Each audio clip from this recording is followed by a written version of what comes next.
Well, Jonathan, it's great to see you again for Path of Exile 2, last of the Druids reveal. And to share this with my audience, how have you been? Me personally, or Yeah, the game you. project? How you? Yeah, You're no, here I mean, talking to you. yeah. So, honestly, like it's been going very well. Like, probably for me, one of the great things is that we're really showing people how, we're able to get the company to be able to work on two games at the same time and kind of make sure we're hitting those releases and everything. So, so long as we're actually able to, get like just make cool things, I'm really happy. And so it's really good to see that we're finally able to do that. That's great. Well, let me ask you this. What's the most exciting aspect of this update that you're really excited to talk about and reveal today? Well, for me, I would say it's honestly the Fate of the Val League, and I guess I'm really personally invested in this one because I took the kind of unusual step of writing the code for it myself, which I don't usually do these days. It's like something that's kind of pretty unusual, but I really enjoy those kinds of leagues that have like some kind of interesting simulation of something going on. So the build your dungeon mechanic and like all that stuff. I had a blast making that. So I'm really hoping that players will enjoy playing around with that too. And there's just some really cool design ideas in there, and like some of the crafting stuff in there is like pretty crazy and out there, and yeah, it's just a really fun one. I mean, obviously the Druid's like a big thing, and like but I've been working on that for a long time, whereas this league is something I've only been working on for a little while. So I'm really enjoying that at the moment. Yeah, you actually showed me the Druid many years ago at Gamescom. You brought it up during the roundtable there. So we first played it a few years ago. What happened to that build since? Can you take me through your process of getting to today, besides, adding the whole Wyvern to the Yeah. or is it Wyvern or Wyvern? Wyvern, I believe, is what we say, Wyvern, my but mistake. I don't know what the official fantasy pronunciation is, but You're probably right. But yeah, so basically, back when we did that presentation, we only really had the bear, and to be honest, it was really only like three or four skills for the bear kind of there. So I mean, we had a class and it was fun what we had made, but it wasn't really like a full class with all the different things that you need. And honestly, at that point, I don't think we'd even really realized the amount of work it even takes to make a class. It was that early. Um, so, I mean, there was a lot of stuff to do, and then even worse, we had the thing where, we added WASD that suddenly compromised like a bunch of the extra work that we had done, on this class, getting all the animation stuff done. So, that was just a huge amount of work, and not only that, but we had situations where, like, there were huge amounts of arguments in the team about how a wolf should be. Like that was. That was a huge point of contention, and so that was like I was kind of like I really don't want it to be a man in a wolf suit. I really wanted to make sure that it was, like actually like you'd run around on four legs and that kind of stuff. But on the other hand, there was problems with, okay, but then if you're going to do that, then like, what can you do? Just like bite things? I mean, what are we doing here? Like there was that kind of stuff, like there was just sort of fulfilling the fantasy of that. And like, so, we had to find ways to compromise around that and like make the walking feel good. And then there was the Wyvern, which, once again, WASD problems where, now that we've got that, it has to be that when you use a spell or a ranged attack, you expect to be able to move while you're doing it. If you're a wyvern and you're like walking around on your wings, you can't just like slide around on the ground. So, we had problems of like, how do we solve that problem? And it's crazy some of the stuff we went through. Like at one point we had the neck like turning around, and then you have this like flip animation when you went around a certain 90-degree corner and that kind of stuff. It was seriously crazy the amount of iteration we had to go through. So like just getting there was just a whole thing. And then of course, like there's just everything else you need to make a class, the ascendancies and the support gems and the uniques and like all that stuff, right? So yeah, it's a surprisingly large amount of work, but I think the Druid really was one of the harder ones we've ever done. Druid is looking great. It looks a lot of fun. You sort of addressed it in the presentation, but I did see Darth's recent video. I like Darth microtransaction a lot. I watch a lot of his content, pop in his stream. He was highlighting that there could be a better boss reward grind. How are you revitalizing the PoE2 boss grind for uniques or just interesting gear drops from the more challenging encounters? And is that from community feedback? So we basically like there's still a lot more work we can do to like make the, I guess, the core drop pool that you get from fighting bosses and so on to like to be really good. There's definitely some concerns at the moment that that this specific content has all the best stuff, and then like there's not enough stuff just for like killing your random workaday boss. So that's like something that we are concerned about. And one of the things that we're doing here is we've actually buffing a lot of uniques, like that kind of thing, like to make sure that those are actually more exciting to find. We're like doing things like with like lineage supports to like do some of that as well. So we're just kind of just trying to make sure that like the rewards that we do have are better. I think one of the things that we do get compared to all the time is like Path of Exile 1, which has like 10 years of content and is like a very hard like thing to sort of, it's hard to get to the point where there's enough rewards like how that game has, right? That ultimately is like the the game we should be compared to. So we sort of have to reach the point where there's enough content and enough interesting things going on with the drops that people sort of feel happy about that. And so yeah, we are trying to address that here.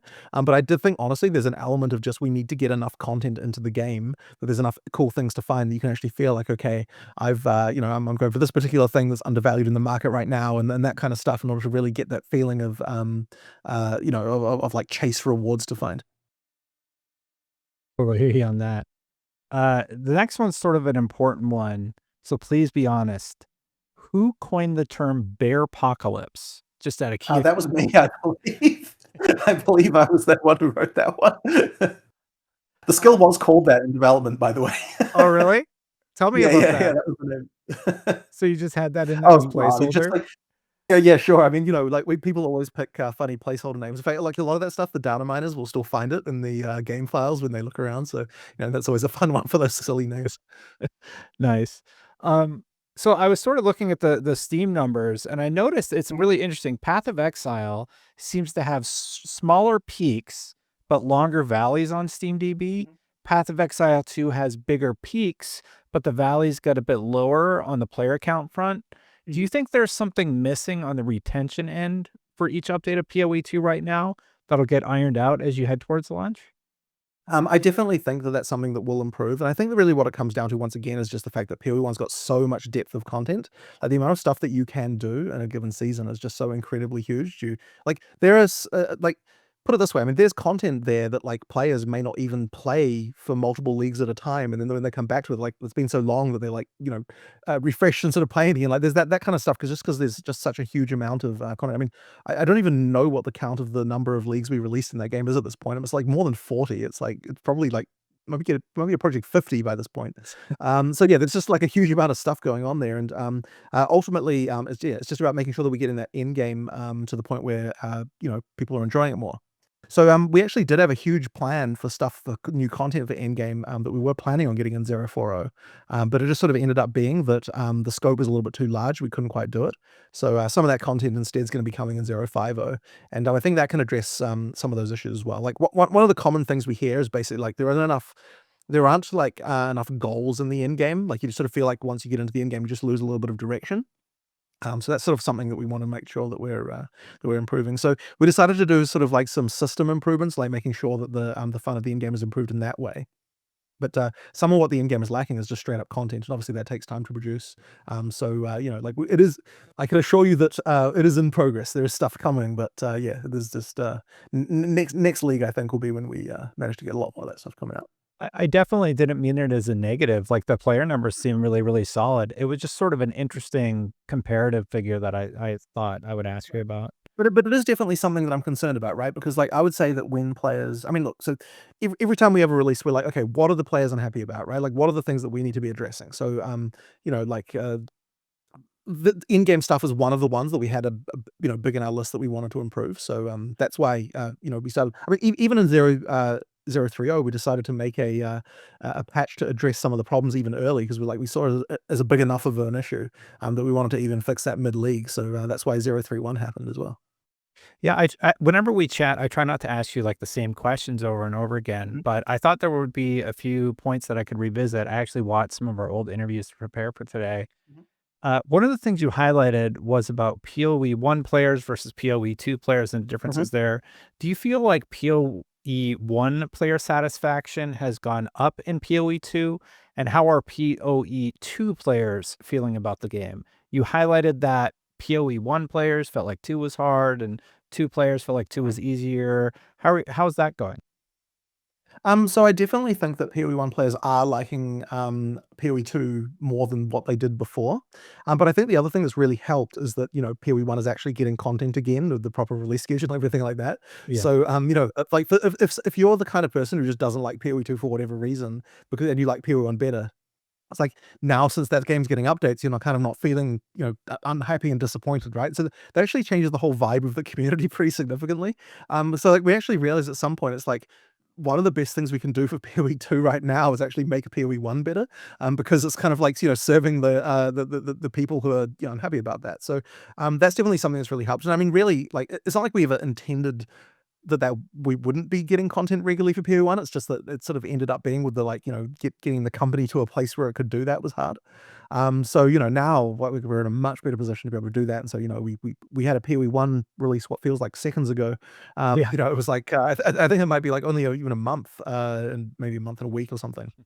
And so yeah, being able to deal with this update and that update within such a short time period, like it's definitely required quite a lot of difference, just engineering of the company, right? Like getting it to the point where we've got all the people we need. So and it's kind of cool as well because as the company gets bigger, we get to do more. Like you might have noticed that the stuff we're doing with our trailers now is like way more advanced than what we've been doing. That kind of stuff. Like we're getting more people to be able to do that kind of stuff too. So it's been quite cool to see that kind of growth as well. Yeah, I was gonna ask about that, but I think I did last time, so I don't wanna be redundant. You talked a lot about performance this time. Mhm. One of the top search terms is PoE2 Steam Deck. Have you worked on that specific device in addition to your current improvements? And then are you forward thinking about the Steam machine? So I mean, we haven't targeted that machine specifically, but any all the performance improvements we're doing will work very much in favor of that machine as well. Like it is a pretty marked difference, like the improvements to performance. And this is one of those things where you got to be really careful about promising things because you're always going to get someone who's got, for whatever reason, their PC is like doing worse now than it was before. Then like they end up being slower or something like that. And so you didn't fix it at all. But like I really can say that like the improvement is pretty damn marked. The we did a lot of work here. So I think it's going to especially be beneficial for console players as well because in that case, that we can be much more certain about our performance promises because hardware's all exactly identical. And yeah, like it is way better there, especially at Endgame when you had lots of performance problems. So yeah, it honestly might be getting towards double FPS in some cases. Like it really is like pretty big deal. Double FPS. You heard it here first. Yeah, well, as I said, no, I don't want to make promises like that. So we went with a conservative 25% in the live stream for that reason. But yeah, like I mean, I'm seeing numbers like that though. Yeah, it's way better. Well, I hope you're correct. In the Speaking of just, Path of Exile and how you really try and innovate, in the past, we had talked about lack of innovation in the market. That was a while ago. Do you feel like a lot of the larger companies are getting better about this or even more risk averse? And are they creating a space for studios like your own to really shine? So it's pretty interesting what's been going on in the industry in the last year, especially where it feels like all the biggest things are indie hits. Like, honestly, it really feels like something has changed a little bit here, with that. I sort of wonder whether what we'll see eventually is some kind of cycle where the studios, the kind of like, there'll be another thing where like the indie hits kind of like end up growing again and becoming the new AAA, as it were, or you kind of have a cycle again of like teams growing in. But right now, it feels like we're right in the point where you get some really polished indie experiences are kind of ending up being some of the largest things. So, I mean, like the older companies. I mean, it's honestly I barely pay attention to them anymore, quite frankly. Like that stuff is like not really where the action is at this point. Which I mean, normally I feel like people are overly mean to AAA game developers, but yeah, it really is kind of a bit of a marked change this year for sure. Yeah, like I'm playing of Ash and Steel. It's a smaller studio game, and it's just like, oh wow, this is so refreshing. And Out of Action is this indie game. It's a first person shooter that's trying something new, and that's been really really refreshing for me. Another thing about the market, just generally speaking, we talked about Chris last time, and he's sort of doing his YouTube thing now. He did a video about dark patterns. It wasn't something that I Yes. was really familiar with. It was really, really insightful. You've also talked with me about avoiding negative cycles in the past. How do you Mhm. and the team avoid dark patterns being icky feelings for the player? But I making think it really just feelings. Yeah, you know what I I think it really just comes down to we've always, and like this has been from the very beginning of our company, have always just been really against those kinds of things. Like maybe there's this kind of like there's a sort of hacker ethos that I think that both Chris and I kind of came from younger, like when we were younger in our lives, that kind of was very kind of like anti-establishment in this way. 2600 Kind of- hours and all the hits. Yeah. yeah. So yeah, we just kind of had that sort of feeling about things, and so yeah, our kind of whole philosophy I think was kind of shaped from that a lot, and so that's whenever we're looking at doing things. I mean, we're very careful with our microtransactions and this kind of stuff as well. Like whenever we're looking at the stuff to make sure that we don't like go across the line of like just that weird icky feeling as you said. But I mean, it just comes down to I think just being a gamer and being in that community and understanding like if you're part of it, it's like you immediately tell like how would I react if I saw a game announce this, right? And that's what you need to be thinking as you're as you're doing these things. And honestly, like with Settlers of Calgary, so this is a funny one. So that one is a league that had some real time mechanics, and I was like super uneasy about that. I was like, I'm actually really worried that we're crossing a line here into like mobile game style territory, and I was really worried about it. And it kind of worked out. And I think the reason why is because we had enough trust built up that we weren't kind of doing it in an evil way. And we also kind of weren't doing things like where, like we weren't doing the type of thing where we're like, okay, we want you to get up in the middle of the night and that kind of like crappy stuff that the games have done. So we kind of managed to have a bit of latitude to do that. But yeah, I was even really just worried about that. And that ended up being like a really popular league in the end. But yeah, like that's the kind of stuff that I really do want to be careful to try and avoid. In his video, he brought up somebody carrying a laptop to keep a daily streak alive. Was it you? Yeah, wasn't me. No, I do know who that was, but I'm not gonna throw them under the bus. What are what are some of the really bad examples of dark patterns that you really don't like and work to avoid? I mean, okay, like so random example, right? In our shop, the points, they're like 1 point is 10 cents, right? We don't have any like weird like ratios and other stuff. We Yeah. never do like point discounts or like larger packs of discounts and other stuff like that. Like, like we try to play it extremely, like it's like the reason why we have to have a point currency on the shop is because, you need to do at least $5, otherwise the credit card fees just become ridiculous, right?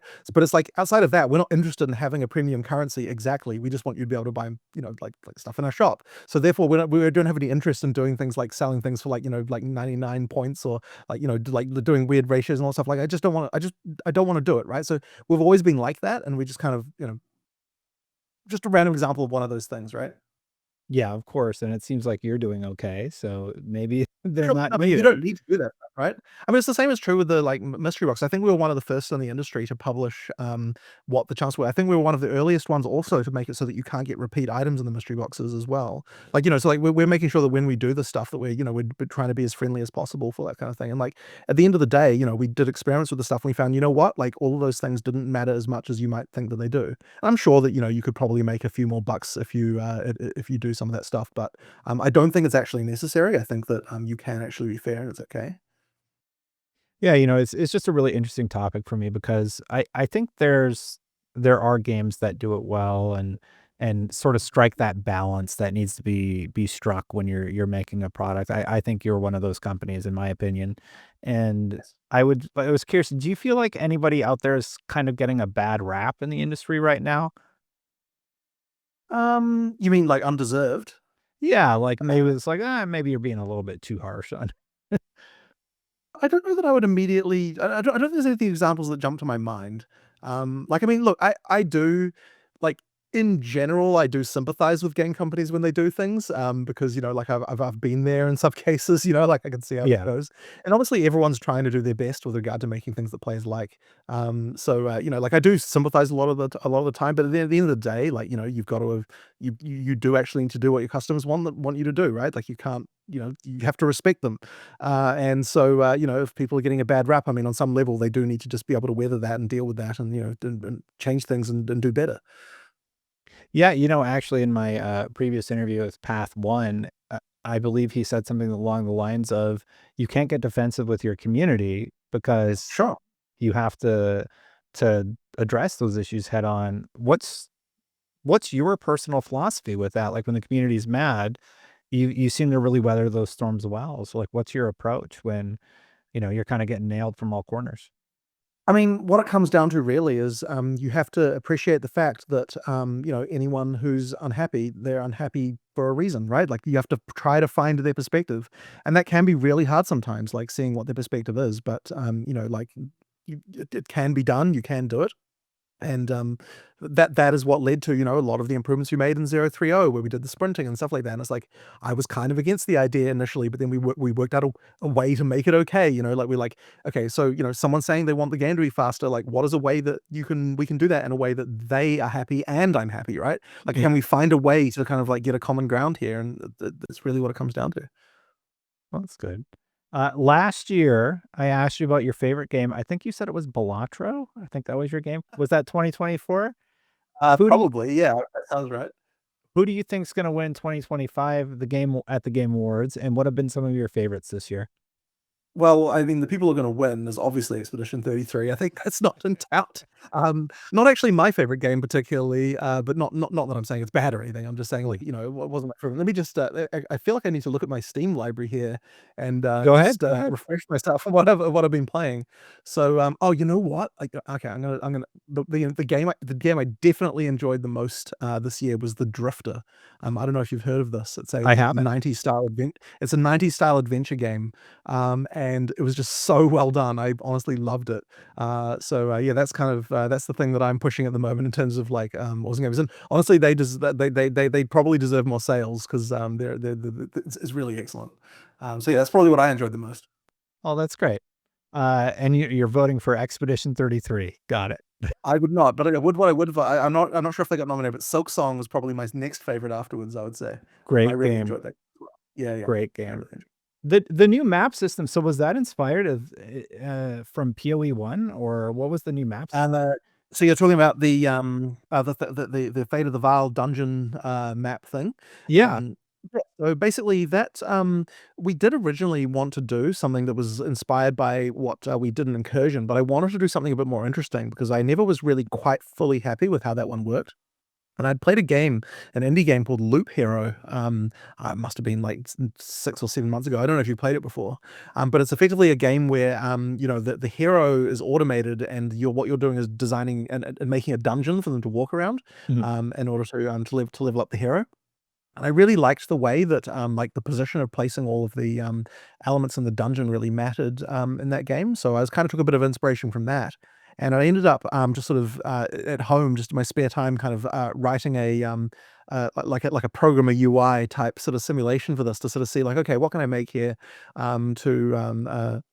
I had to create something, and I actually ended up using that prototype. We took all the code from that and then actually used it for the actual game. So effectively, what we've got is the actual league is that same prototype, but with a proper UI on it, rather than the UI that I just made, with like lines and a few small things. So That's yeah, that was a really fun one. And honestly, I don't know if the league could have come together quite the same in any other way because I ended up modifying the design of what I was doing a lot while I was making it. Yeah, it's been a very long time since I kind of like personally just like sat down and wrote code for a league before. So that was a really fun one and kind of returned to my roots a little bit because I used to do this stuff all the time a long time ago. what do you guys code in? C++. So yeah, Oh, like okay. we've got our own engine. We're like most of the game industry that isn't using Unity is all on C++. Okay, cool. And I made a comment about it. You have a painting behind you. Are you a painter? Do you paint? I'm not. No, it's not me. It's that's a guy. I mean, Sam Foley, I believe is his name. Yeah, I'm a huge fan of his. It's a really nice one. Yeah, He's like a it's really local nice. musician. Yeah, yeah, it's good stuff. Cool.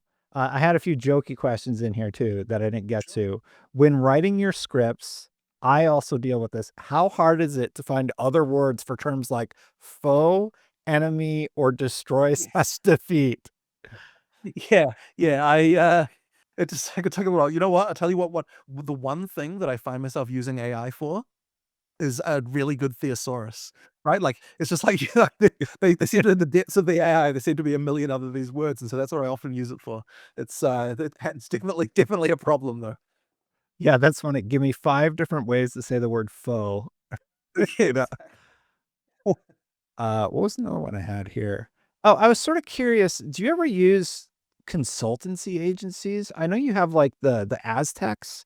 right? So, like, do you reach out to an Aztec expert to ask them about getting the glyphs correct? I don't even know what you would ask about. Not usually. What it really comes down to is making sure that our artists are just doing really good referencing and just making sure that they're paying a lot of attention to that stuff. So they do a lot of exploration and sort of like fight like do like a research into the culture. And then what they make is they make these these reference boards of like here's how to do this correctly and all stuff. They sort of assemble all those kinds of things together in order to make like a sort of a bible for how to here's how to represent this culture as we are representing it in in the game. And then once you've got that, you can kind of or go from there and create like a like a bunch of assets. Yeah, like it's definitely a bit of a process. Yeah, that's sort of cool. Like, do you travel to the locations and then actually experience it, or is it more just Um, online research? What's the process like? I mean, we haven't really done that. It is a lot of online research mostly. I mean, there have been cases where we've done like some different things than that, but most of the time, yeah, it's just a lot of online research and just making sure. Now, I mean, this isn't really my thing, obviously. Like, I'm not the lead artist, but I sort of that is what they do, and I sort of see them doing that stuff all the time. When you think back to where you were at launch and where you are today, what's something that you're like really, really proud to have accomplished at this point with what is it, point four, right? Mhm. I think that like what we've managed to do really well now is we've managed to get like a really good feel for like combat and like through the campaign and that kind of stuff. Like I'm really happy with where that is. I really like the way that the item system and crafting is coming together. Like sure we could use a few more rewards and stuff, but the overall system I'm really enjoying. And just like just the feeling of comboing things and all that stuff. I'm just really happy with that. So it's like I don't think there's like too many weaknesses we still have left, and I kind of do have a plan for how to address them. So like I'm pretty sure things are coming together, and we're going to be now soon at a point where I'm like, okay, like we're actually pretty damn locked in as far as like making a good action RPG is concerned. Yeah, I was really happy to see that you were adjusting the currency in Endgame because that was one of my big criticisms for like Mhm. 0.0 or whatever, because you just spend everything and if you run out of the maps basically or whatever they're called, you can't really proceed anymore. So thank you. I guess that Yeah. was more than Oh, anything. yeah. Was that from player feedback or was it from your own experience or maybe a little of both? It's a mix of both. I mean, like, I sort of say this pretty frequently, but ultimately what it comes down to is, yeah, like we hear the players what they say, we play ourselves, we try to see, like, try to understand, like, okay, am I experiencing the same problem that they're experiencing? And then be like, okay, now we can make some kind of change. But you do need both of those elements. Like, what I don't want to do is just knee jerk react to something like a player says this, I'm like, okay, I'm going to change it then, like it needs to be that I actually experience the problem for myself to fully understand it. That's kind of a key element of that. And the dragon, it's like you've referenced Game of Thrones, right? At least a little bit. I mean, I believe that the Game of Thrones dragons were also wyverns technically, so, like, they're just the cooler form of worm, which is the overall classification here. But yeah, I mean, look, they the that sort of classic, like, breathing dragon fire pose, I mean, yeah, it's pretty cool, right? You gotta use those references. Are you gonna roll Druid for the new season, or do you think Oh, is there absolutely. another class you're eyeing? No, definitely Druid right now. I mean, that's what I've been playing, for a while now, but actually there's, like, a lot of different ways to play it, and it's a little bit, Uh, it's actually a bit unusual as far as the classes go because we had to kind of think of it in like, okay, there are sort of four archetypes that you might want to play, even independent of being able to pick things across them, right? Like you have to be able to deal with someone who wants to play only spells, or someone who wants to play only wolf, someone who wants to play only bear, or only dragon. But also you want to make sure that there's reasons to combine all of them as well. So it's kind of ended up there's a lot more sort of cross pollination between the different elements of the skill set here than what we've done before. And I actually think I kind of want to use some of those ideas and try to bring them back into the other classes as well a bit because that exercise of sort of thinking about things in terms of those different individual archetypes kind of resulted in quite a lot more interesting design. So yeah, like that's been, but it does mean that playtesting has just been like, well, once if you're doing a whole bear playthrough, it's like, okay, well now that's completely like got nothing to do with if you do a full wolf playthrough. So there's a lot sort of harder to kind of you have to do more playtesting to make the same lot of stuff work. How is that gonna go, like, when I roll Druid in my playthrough, are you going to just naturally have drops? They're like, "Hey, maybe you should try out the wolf build," but that's usually through, like, Act 1, right? By the end of Act 1, you'll Yeah. probably be locked in. So basically, I mean, look, you can just combine multiple forms together. I do imagine a lot of people will probably want to stick to one. Effectively, what we do is at the beginning, we say, okay, like we're going to give you immediately a wolf and a bear skill, so to start you off, and then the next tier down, that's when you start to get the wyvern stuff coming in. So I suspect a lot of players will probably just like pick one at the start, just go with it. If the more adventurous players out there, you've also got the wyvern to sort of go with. But yeah, like all through, there's kind of like interesting opportunities to be able to move between them. And one of the things we're trying to do as well is that all of them generate some kind of resource or mechanic that the other ones can use in different ways. Like we'll put those hooks in there. So like one of the ones we had in the video, for example, was that so rage is a thing that the bear can easily generate. Like if you're using, but the other two classes also have things that consume rage without a natural way to generate it, right? So it's like, you don't have to do that, but it's just a thing that if you're looking to do some kind of like bear hybrid with wyvern, then you can do that, right? Like the more rage you have, the longer you can do the flame breath. So that's like a thing you could do if you want to sort of specialize in doing that. Yeah, like it's like we try to have those cross pollinations from all different directions. What do you think you're gonna roll for the druid? Well, that's a tough one. I mean, the most recent playthrough I was doing wyvern, so I probably might want to go wolf for the next one after that. So probably on release I'll do that. I'm really quite enjoying wyvern though. It has been fun. So yeah, but I think that when I last played wolf, we didn't quite have a couple of those changes to the way that the pounce and cross slash stuff works. So I think I might want to roll that one next. Well, I suppose I'll ask one more because I think I got one more minute. The time mechanic on the ascendancy, how does that work on the back end? Maybe that's a weird question. It seems like you like know where the enemy AI is gonna go, and then Oh, you're talking about yeah, the one where it like it does a skill from the future kind of thing. yeah. Yeah, so so really, I mean, really, what that is just like so are you talking about the one where you that you use against bosses, or the one where it does the thing for you? You did it against the boss in the Okay, so that one, yeah. So that one, basically what we do is like when you use it, it effectively does the heavy stun as if they got heavy stunned from their current position. And then both of those entities now exist, but you haven't heavy stunned one of them. So then what usually happens after that is because you keep attacking them, it immediately heavy stuns the boss as well. And that causes the boss to usually do basically the same thing that just happened to the vision of it that got heavy stunned before. So it kind of just ends up being that like you get the feeling of like you got a future got ripped out and then it immediately happened after. So it's kind of just a bit of a psychological trick there, I guess. yeah. With that way it looks. Yeah, that one was a bit of a trip. I'm like, "Wait, how does that work?" So, that seems really fun. What's a cosmetic that you and the team worked really hard on and thought was really cool, but no one bought or very few people bought? I actually don't think I've got a good answer for this one. I probably didn't pay enough attention to it to really be able to say that. It actually is. I'm not usually the one doing most of that cosmetic stuff, so yeah, probably I'm not the right person to answer that question. Well, I just thought it would be a fun one to ask. Hmm. Uh, Hmm. I don't know how much time we have left, but I kinda got through my questions a little faster than I thought. Was there anything that I didn't ask you about that you really were excited to discuss today? No, I mean, like, look, the main things are we got the Druid. That's obviously been a huge deal. Community's been really excited for it. We've got the Fate of the Val. It's yeah, my favorite league to develop for a very long time. So I'm really enjoying that one. And obviously a bunch of other more minor things that really should be safe for the patch notes. But yeah, that's the sort of the core of it. And yeah, I'm really happy with what we delivered for this release. And you can't give me any hints about final release date. Well, I mean, it isn't this year. That's what I can Come definitely on. say about that.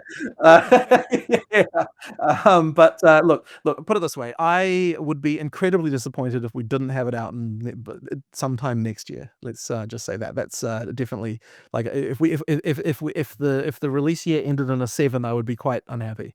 Yeah, I'm doing my best to try and get it out next year. But like when it comes down to it, what we need to do is we need to get the end game in a good place. We need to get the balance in a good place. We need to get the performance in a good place. Like it's just basically, and then of course we need to finish the campaign, right? Like these are the things we need to do to get the game out. And so I don't want to commit to when the date is until we're like pretty damn certain that all of that stuff is good. And at that point, we're ready to say, hey, everyone, the game's done. Play it. You're gonna have a great time. Like people, no one's left. Like there are no big groups of things that people can say are bad left. Yeah, totally makes sense that you wanna wait till everything's lined up, all your ducks are in a row, so to speak. Well, I'm super excited to try out the Druid. I can't wait for this expansion. I'm waiting to play this class since we met and did that first gameplay walkthrough many years ago. Thank you so much. It's been a pleasure as always, and I also can't wait to see how the community reacts to all the new content. Yeah, for sure. Awesome. Thank you very much. It's been great. Thanks. Now, in addition to this interview, we also had a bit of a round table, and it was really great to get a few questions in there and jokes. Let's be honest, that's just sort of my style. Anyway, here's what they had to say to those questions. Starting from the ones that were already posted when we were playing the video. The first question is, can any class equip the animal talisman weapons or just the druid? Yep, so just like all of our weapons, they're usable by any class. The talisman is what unlocks the ability to transform. So effectively any class can do it. And obviously we like to do this kind of thing because, you know, for the players out there who like to experiment, you know, with doing things like ascendancy classes that are not on the druid while still using it with animal forms and that kind of thing, that can be a fun, that can be a fun thing to allow. So yeah, we do try to allow this kind of stuff, and that's how it works. The next question is, are you able to alter the element of the druid's beast forms, like taking a Shadow Flame Conduit passive to make the Wyvern's Flame Breath ability deal chaos damage instead of fire? So yep, that one does work. And generally speaking, like all the various tools that we have throughout the game for modifying many different abilities, you know, all of those do work with the druid as well. But each of the forms do have a sort of like somewhat you know, known elemental alignment. So the bear generally has more stuff going on with fire. The wolf has a lot more stuff going on with cold, and the wyvern has a lot more stuff going with lightning and some fire as well. The next question is, did you ever watch streamers or high-level players and get ideas on how to mess with them and design new challenges around those ideas? Not necessarily. I mean, obviously we do pay attention a lot to the streamers to see what kind of builds they're doing. But I wouldn't necessarily say we're just necessarily trying to mess with them. The next question was the flesh surgeon a failed dermatologist? Can you tell me more about the lore of this character? Well, I mean, I guess, you know, that's funny when we were coming up with that one. I can't even remember what came first, but someone proposed the idea of, you know, we've got all these, the Val have all these crafting mechanics for items. What if you could craft yourself? And honestly, like, as soon as we heard that, we were like, we have to do this. It's just super cool to like cutting off your own limbs and replacing them with prosthetic ones. So yeah, that was just a just the visual of it and everything was just so amazing. We're like, we just have to do this no matter how complicated it is. So that was a cool one. The next question is, I love the new map system in the temple. What inspired the system? So it is loosely related to the ideas we had in the Incursion League from PoE 1, but the game that actually inspired me the most was a random indie game called Loop Hero that I played a while back. And in this game, one of the things I really observed was that it wasn't so much about what tiles you got, it was more about how you place them with relation to each other. And I thought that was really interesting, so I wanted to make a system that had a lot of that same idea of, like, you know, it's about be able to place them strategically with the right positioning in order to get the best bonuses. And that turned out really well. So, you know, I really enjoyed working on this one just because designing that system was really fun. And in fact, Incursion, back when we made it in PoE 1, was one of the leagues I really enjoyed making the most. And for this one, I took the somewhat unusual step of actually writing the gameplay code for the league myself as well. So yeah, this was a really fun one to work on, and you know, just designing all those things. And it's one of those really fun things to do when you design and build those kinds of league mechanics, you know, by yourself. The next one is what new buffs did you add to Lightning Arrow this season? So yeah, obviously, you know, there are a few supports, but of course, you know, the stuff that is the most powerful now, because I mean, everyone's playing Lightning Arrow at the moment. We did have to do a few nerfs for that, but overall, we've buffed a lot more things than we've nerfed. There's as Mark said in the video, we've buffed like 90 skills. There's like a ton of stuff going on there, but of course there are a few nerfs as well. Next question is, the number of enemies in the endgame is one of my biggest issues as well. What ultimately made you and the team scale the number back? So when we so there was a breakpoint where we saw that there were just way too many monsters in endgame, and the trouble that we had with it at the beginning was actually it's very hard to be able, at least we felt like it was going to be very hard to nerf that and like make the scale back the number of monsters in endgame without causing a lot of outrage among the player base. So we're really concerned about that. So what we actually ended up doing was we wanted to be able to change it through the whole game. What we decided to do was give it a test in 0.3.1.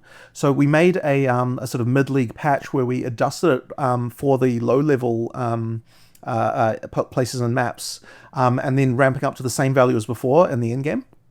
And we did that because we were like, okay, people aren't going to be worried about, like, we've got that borderline where you went from campaign to end game and it like felt like the bridge was, sorry, the jump was way too high.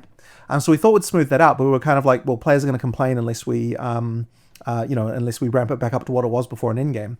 But a sort of unexpected thing happened, which was that we actually got a bunch of players saying, oh, it was really good that you did that, and they actually wished that it was like that for the rest of the end game as well. And that's when we're like, well, hang on, like, we absolutely would have done that if we thought we could get away with it. If the players are actually saying they also want that, that means we absolutely should be doing it. So obviously the thing that the players do care a lot about is the fact that the rewards are, not being nerfed, and that the experiences are not being nerfed and that kind of stuff. So we had to make sure that was the same. But overall, I think that it's a hugely beneficial change, because, yeah, there was just this feeling of getting swarmed in the end game that wasn't really great. And the other thing that it was doing is it was causing a situation where the higher damage builds that, like, had less AoE were effectively penalized very significantly. Now with the changes, it's a bit more viable to do more of those types of builds. So I'm really happy with that change, and I think that improves things quite a lot. The next question that we have here is, the Druid has been on the precipice of being added for a while. What was the biggest hurdle with the class, and when did it click? So yeah, we actually originally showed the Druid back in Gamescom 2023, I believe it was. And back then, it was before we had added WASD to the game. And we only had one animal form at the time. We had other animal forms we wanted to do, but they hadn't actually been made yet. And so the very first thing we had to do to sort of get things going was we had to work out a way to make the class feel acceptable in a WASD context. And for the Wyvern in particular, that was really, really difficult because whenever you can cast, a ranged projectile at this point, such as, breathing fire and that kind of stuff, people want to be able to move while doing that. And, the dragon kind of moves around on its two big wings, grabbing the ground as it moves. So it's really quite difficult to make that work when you can move. So we kind of had to work out, we went through like a bunch of different strategies to making that work, and that was like a whole thing. And then we also had like a huge problem with the wolf as well, because one of the things when I started with when I were doing the wolf was we didn't want it to just look like a man in a wolf suit. So I was very keen on the kind of like four-legged locomotion, but then we started running into all sorts of problems of like, okay, if you're just a wolf, like what kind of attacks can you do? Just biting things is not particularly great. Like you need, you want that sort of claw, like slashing thing, that's kind of the fiction you're going for. But I didn't want to give up on that four-legged locomotion either. So we ended up coming with a hybrid for that one where if you're jumping from far away, you can go from 4 legs, land on 2 legs and do a slash. And then for a little bit of walking, you do a sort of traditional WASD type movement setup. But then after you've walked a little while, you go back down on all fours again, and then you can actually run more quickly. That was the thing that really made the wolf click. So for each of those different animal forms, it really was kind of a different moment when we sort of worked out how to make them fun. And we honestly went through a hell of a time getting that to the point where it felt really good across all the classes. But we did get there in the end. So yeah, that was, I guess it probably was only like a couple of months ago when we really managed to get things really working to the point where I was really happy with it. The next question is, in terms of performance, what would you say is usually the biggest tipping point and pushes the team to find more solutions? Well, I mean, performance has been something that people have been pretty unhappy about for a while. And this time I basically just said, look, I'm going to take care of this one. So I sort of personally started firing at the profiler and finding things and just pushing things forward. So yeah, we found a lot of things in a relatively short period of time. I'm really happy with the improvements we did. In the video, we said 25% increase, but honestly, I think that the reality is quite a lot better than that. The reason we wanted to hedge our bets there is that you're always going to have people who say, oh, like it's not actually that much faster and that kind of stuff. I think it's better just to under promise and over deliver there. So, for example, even today, I found something else that can improve the performance of the game by 20-ish%. We've got some really big improvements. I think the honest, actual answer is it's probably more like double frame rate for CPU bound cases. But yeah, like we'll commit to a 25% uplift in all cases because, that's been a a problem we've seen. So yeah, like I just really wanted to make sure that we were improving in this league. Now there's a lot more we can do here, and you know, like I've got a lot more ideas for things. I've identified some other things that we can improve, and there's obviously some balance things as well with like certain builds that can be a bit of a problem. But in general, I would say that we're getting you know, a much better control over performance stuff. And certainly what I want to make sure is that by the time early access is over, that not a single person is complaining about performance. So that's kind of the commitment that I want to have. And so yeah, like it's just become a something that we really need to make sure is really good. The next question was, what did you find was causing the performance issues? Great to see improvements. So I would say probably the it's not going to be one thing alone, but probably the biggest thing that made a difference, like I guess, was making sure that we can take advantage of multiple cores more effectively. Effectively, even though you might have like, you know, like 12, 16 CPU cores or something like that, we were basically not really using most of them most of the time during the course of a frame.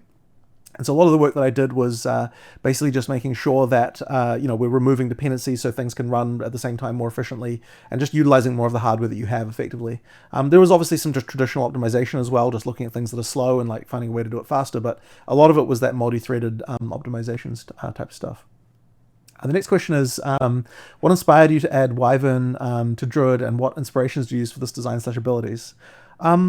You know, I'm not even sure who exactly was the first person to propose it, but effectively we were like, okay, we want to go something a little bit more out there with the third form. We want something that's not something that you would expect. And we also wanted something that had some kind of range ability, because we had the kind of like slow, you know, attack with the bear. We had the kind of fast and furious with the wolf. We wanted something that was going to be ranged, and someone said, why not a dragon? You know, we ended up going with Wyvern, but you know, that was kind of the thing. We're like, well, yeah, why not a dragon, right? Like, we should probably do something like that because it would just be awesome. And then the tough part was like, okay, like if you're a dragon, you need to be able to utilize the wings effectively and that kind of stuff. And it just, it was a tough one, but we sort of was like, okay, if we want to be able to have some kind of range, like what kind of animal can you be that can be ranged? And so a Wyvern ended up being what we went with. Next question is, without spoilers, of course, are there other Druid forms to be earned through uniques and other methods/means like the demon for the bear? So we don't have any others in the game right now, but there are others that we were making and might come later. So yeah, there are some other uniques we did have in production, but that's yeah, something that we can definitely do more of, and I'm quite keen to do some of that as well. The next question is, can we get a skin for the druid that is basically a man in a wolf suit? I'm not sure about that. I'm kind of against it. But also the rig now effectively is designed with these sort of long, like sort of strange pose. So yeah, a little bit more difficult, I suspect, to do that. So yeah. So that's the end of the questions that I've seen in Discord. So if you guys have any other questions that you wanted to ask, then feel free to throw them in the Discord. Otherwise, you know, I guess we're good. So, okay. So, yeah, hopefully you guys enjoyed the presentation, and hopefully I answered some of your questions. And, you know, if that's all we have, then, all right, then I guess we'll call it a day. So thank you very much. And, yeah, I'll see you again. You know, hopefully I'll see you in game, but if I don't see you there, then hopefully I'll see you again next time we do a presentation. Well, as always, it was an absolute pleasure to make this for y'all watching. Thank you for watching or reacting to the video. I always appreciate that. Hit the subscribe button, hit the bell to know when my content goes live. Thank you so very much. Thank you so much to the members, all the patrons, all the YouTube members, Chris Freddy, Philaroni, and Aries EMS. I appreciate you for supporting at the top level. I am going to get out of here, but I'll see you for the next one. But before I go, be sure to check out my previous interview with Grinding Gear Games if you have not yet, because it was a good one. Bye for now, everybody.